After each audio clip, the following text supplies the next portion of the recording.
We've now seen how to solve several different kinds of equations. Linear equations, quadratics, absolute value equations, radical equations. And in many of those cases, part of the key to solving and getting x by itself was removing some kind of barrier. For example, when we solved absolute value equations, we had to remove the absolute value somehow. And when we were solving radical equations, we had to remove the square root somehow.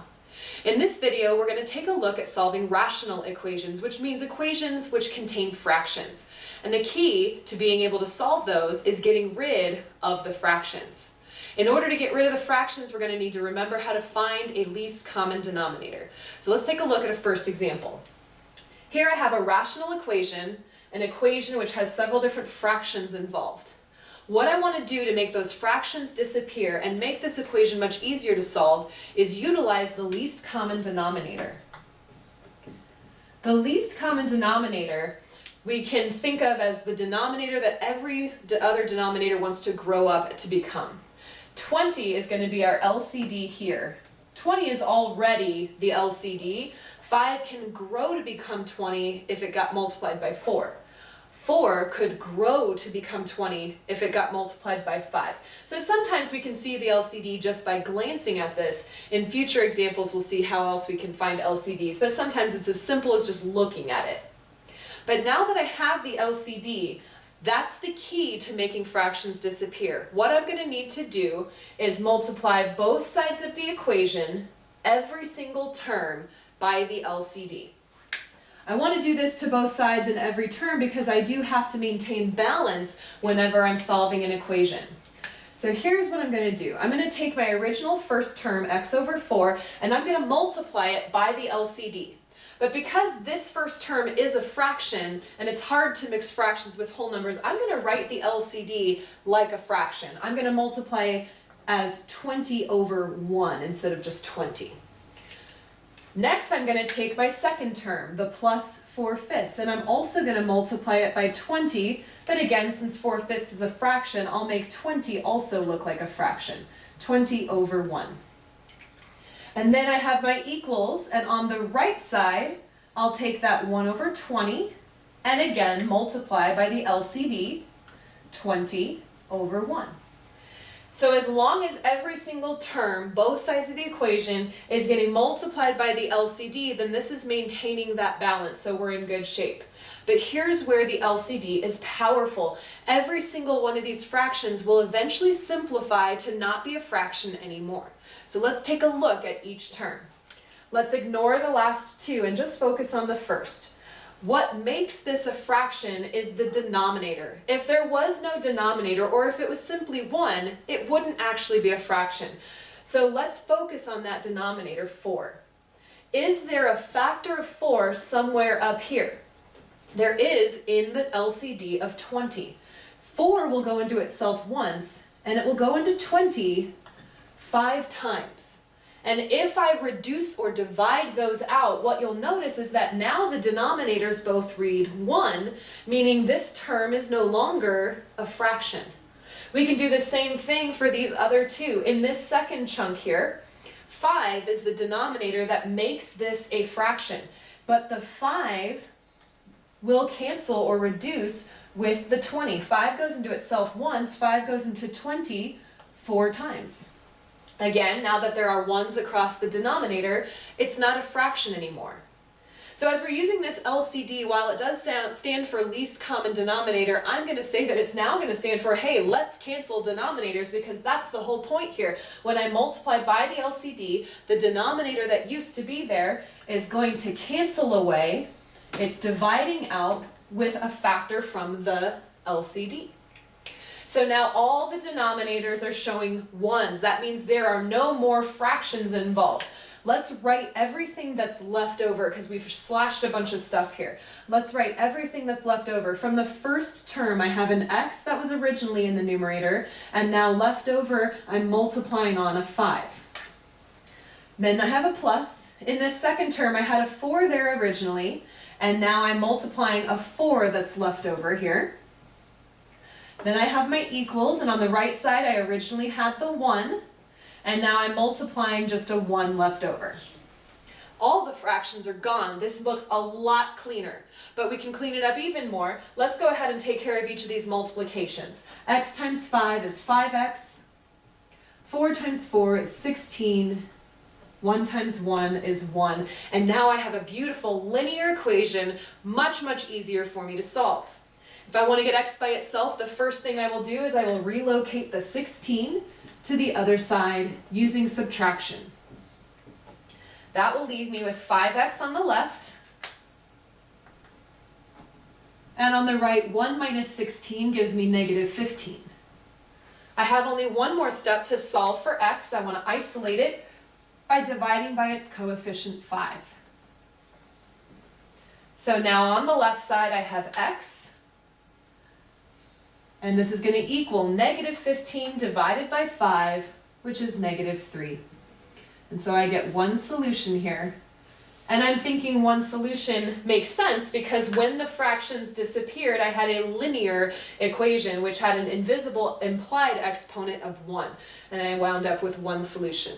So we're going to take a look at several more examples. In this video, every time our fractions disappear, we'll have a linear. In the next video, I'll show what happens when our fractions disappear, leaving a quadratic. Here's another example where the LCD is pretty easy to see.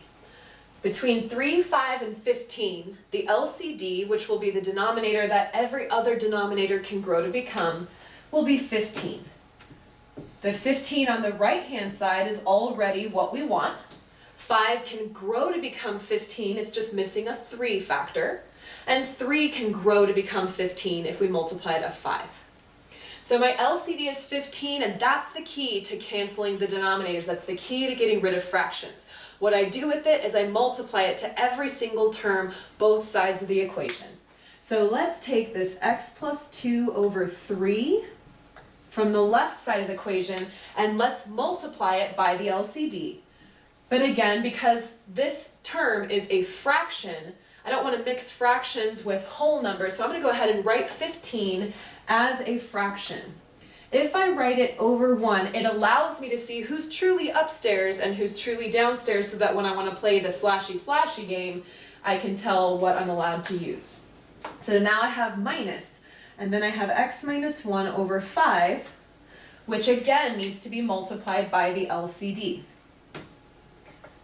When I multiply by 15, I am changing all the values of these fractions. They're not going to be fractions anymore, they're going to be whole numbers. The reason this is allowed is because I'm doing it to both sides of the equation, and so I am maintaining the balance, which is the primary goal when I'm solving an equation. I don't care about the value, I care about the balance.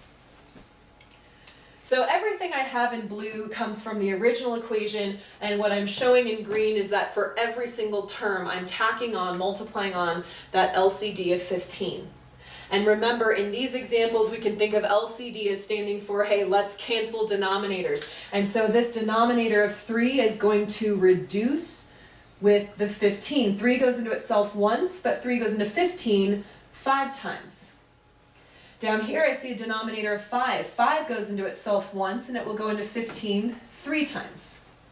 Down here I see 15. 15 goes into itself once, and up here 15 goes into itself once.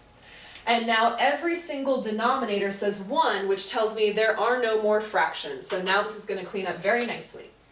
In this first term, I had x plus 2 originally, but now I'm multiplying that by 5.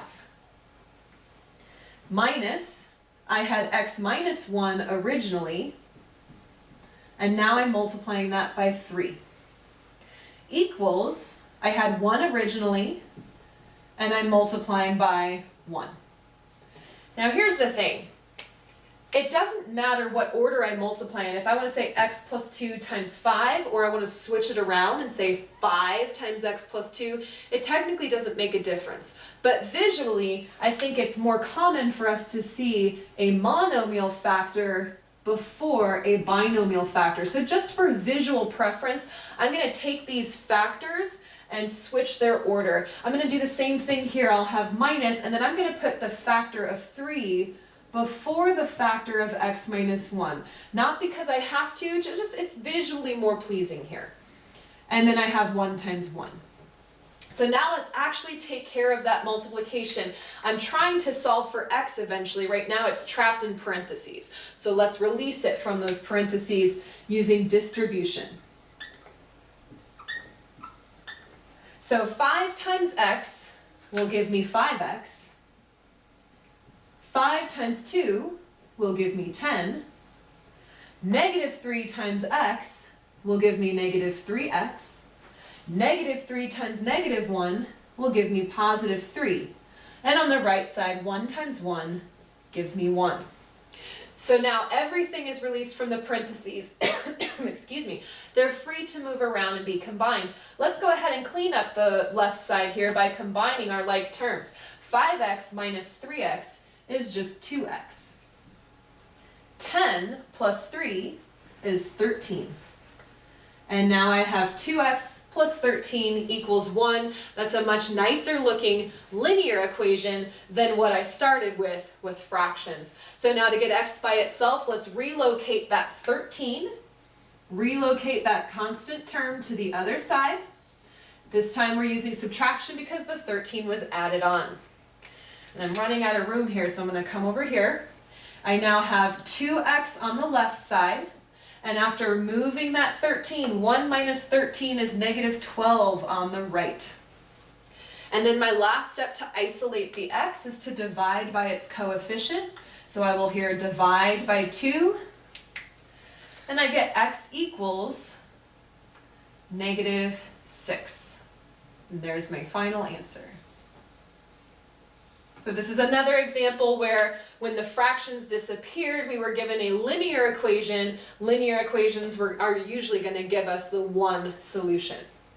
Let's take a look at another example.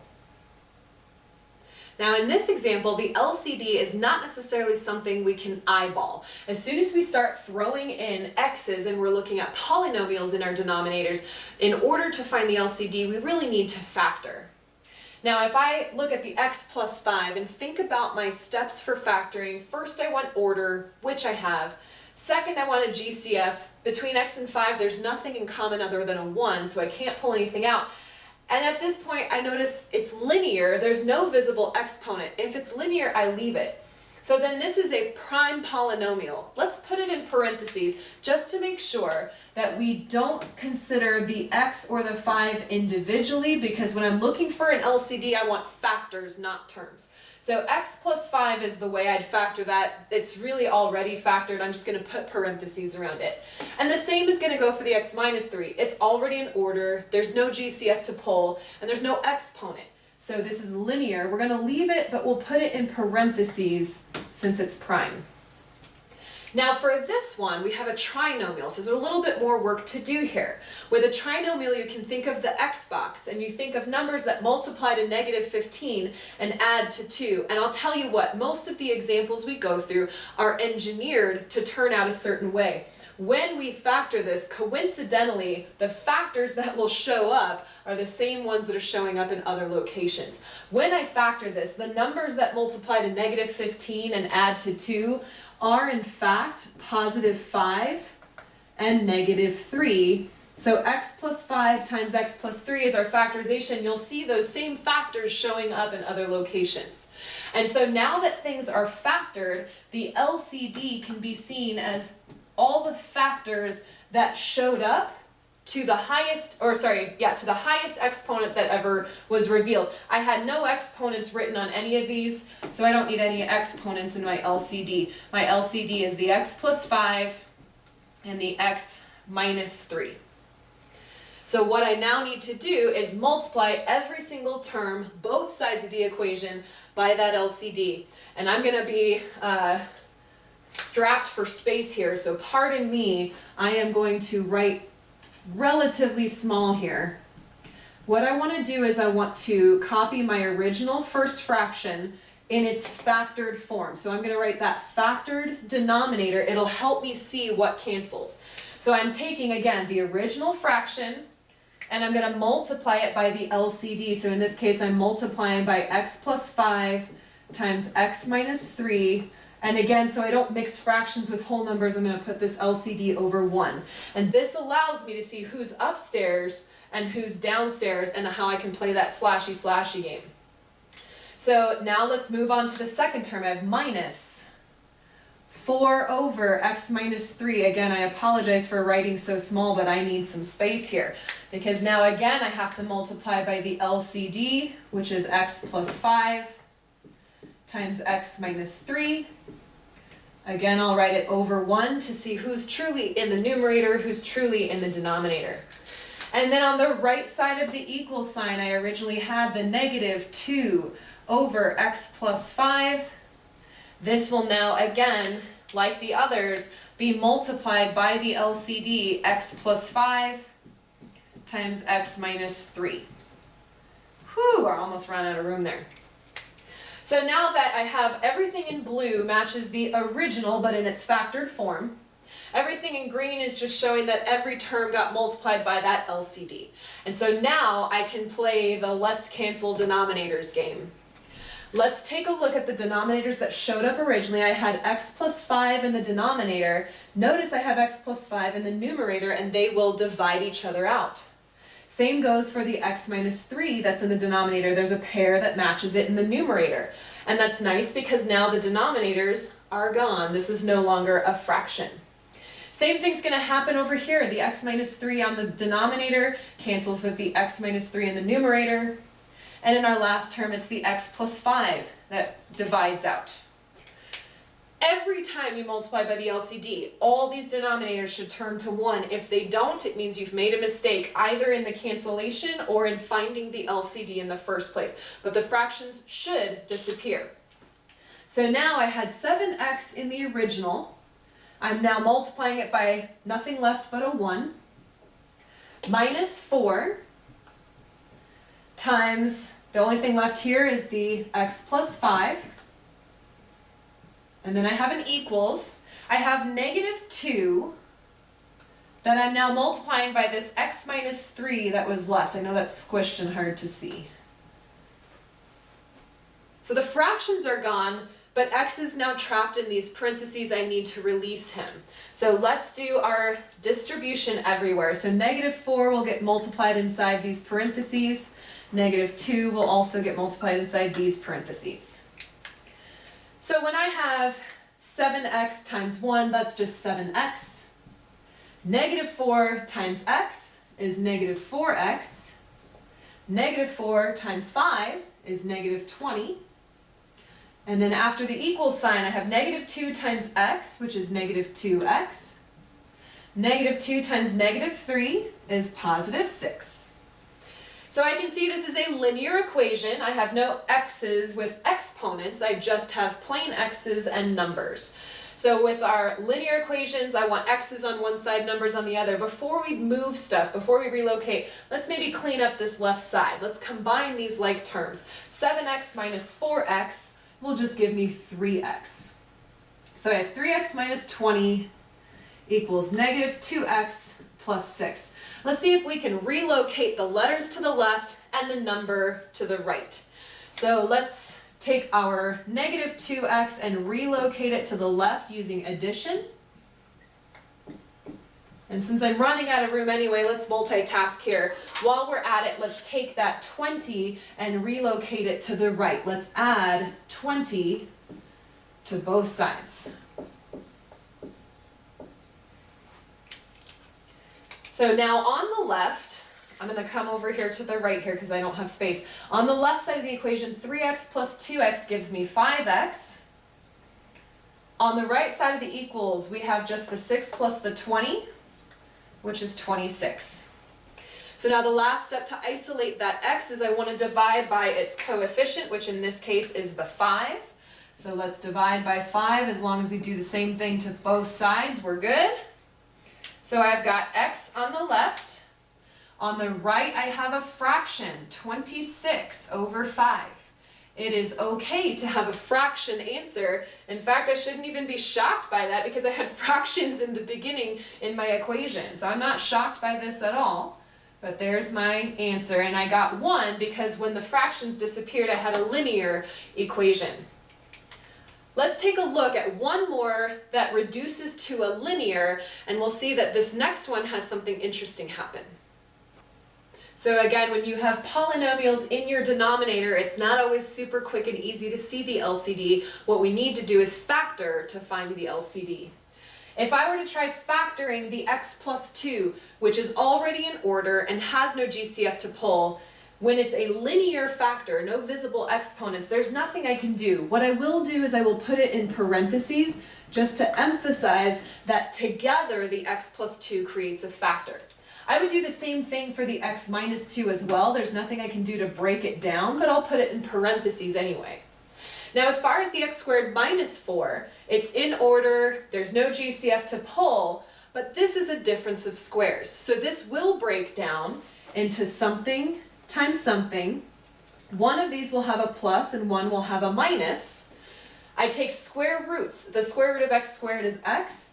The square root of 4 is 2, and then I copy and paste, and what you'll notice is, again, the factorization here copies some of the factors that showed up in other places. Our problems are typically designed to come out that way.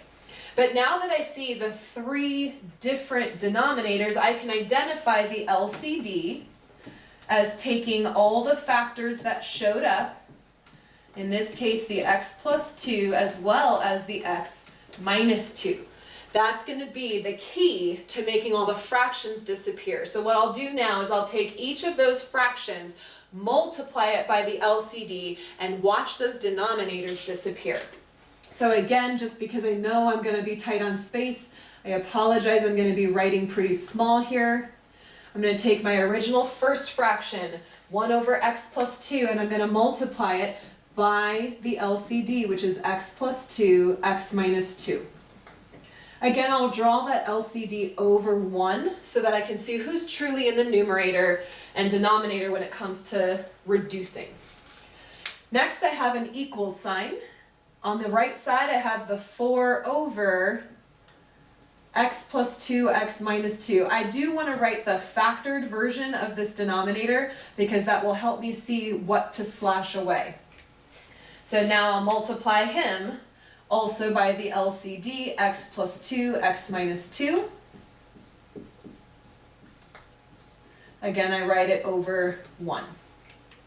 Last, I have minus 1 over x minus 2,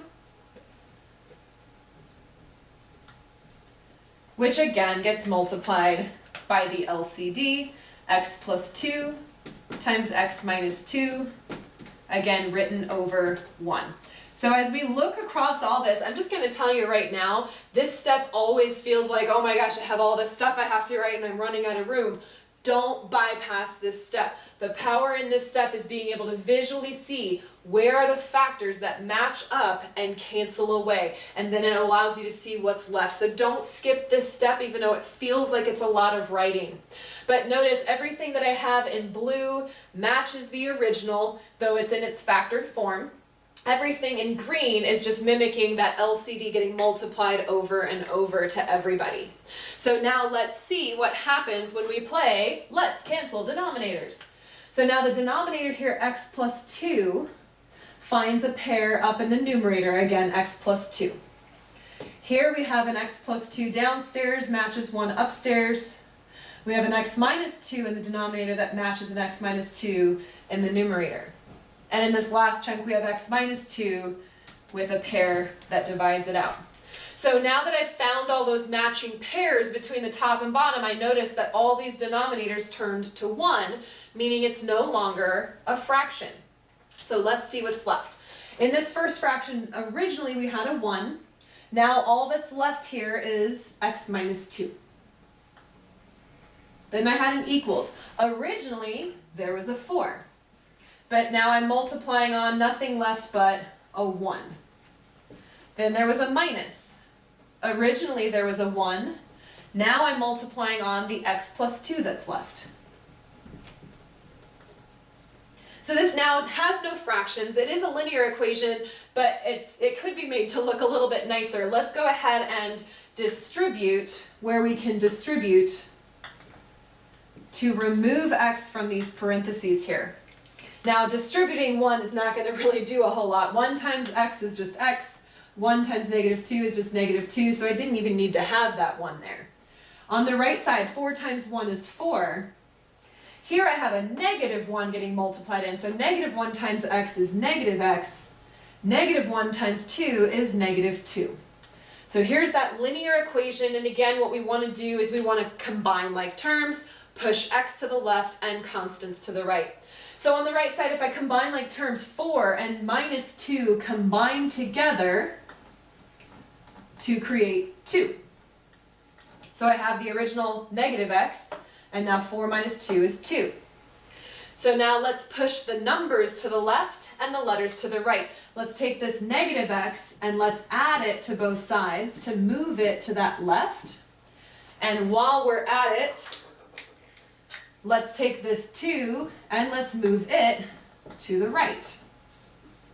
So x to the left, numbers to the right.